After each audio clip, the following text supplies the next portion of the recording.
बोलिए विष्णु भगवान की जय।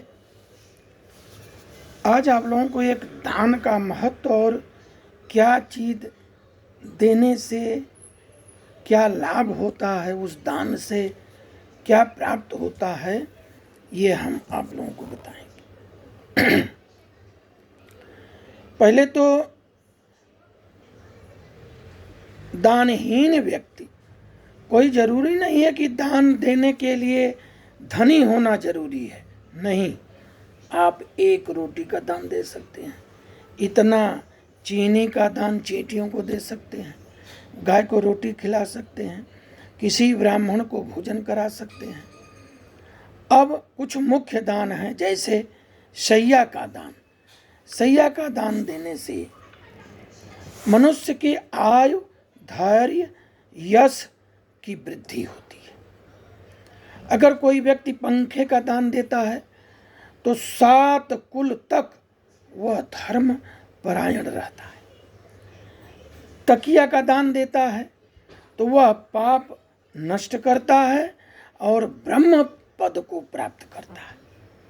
मान लीजिए छोटी सी चीज है, चटाई का दान देता है तो वह निरोगी काया पाएगा और विजय की प्राप्ति होगी। मान लीजिए कंबल का दान करता है तो वह अकाल मृत्यु और भय से मुक्ति पाता है। मान लीजिए कोई वस्त्र दान करता है तो उसकी आयु की वृद्धि होती है और विष्णु धाम जाने के रास्ते क्लियर होते हैं। मान लीजिए बहुत कम पैसे में कपूर का दान करता है तो वह मोक्ष पाएगा और उसके दुखों की समाप्ति होगी। आप कहीं जा रहे हैं, किसी मंदिर में एक डब्बा कपूर दान कर दीजिए। फूल का दान करता है, भैया ये माला ले लीजिए।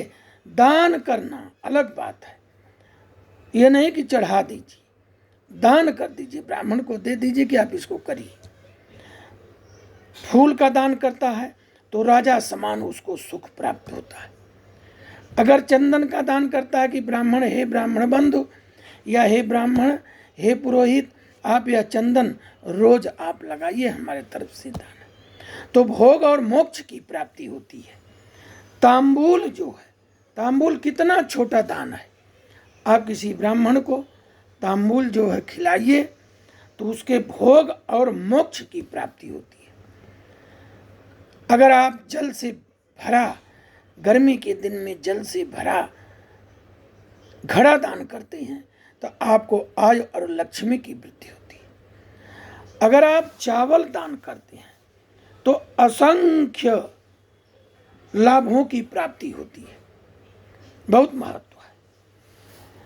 मान लीजिए दही आप दान करते हैं, दही या लस्सी, तो उसको आदमी, उसकी औलाद, उसके पोते विद्यामान और धनवान होते हैं।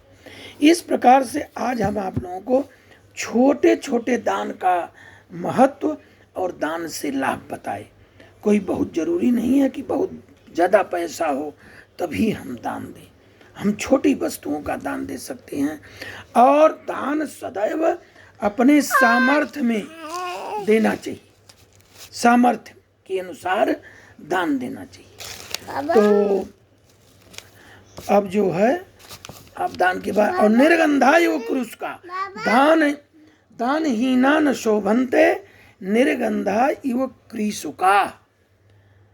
कृसुक एक फूल होता है, बड़ा सुंदर लाल होता है, लेकिन उसमें गंध नहीं होती, बास नहीं होता। उसी प्रकार से अगर दानहीन मनुष्य है तो उसमें कोई गुणात्मक क्वालिटी नहीं। अब लोग सोचते हैं कि बहुत पैसा हो तभी दान दे, मंदिर बनवाने के लिए दे। वो क्षमता के अनुसार दान देना चाहिए, क्षमता से ज्यादा नहीं। जय श्री राम।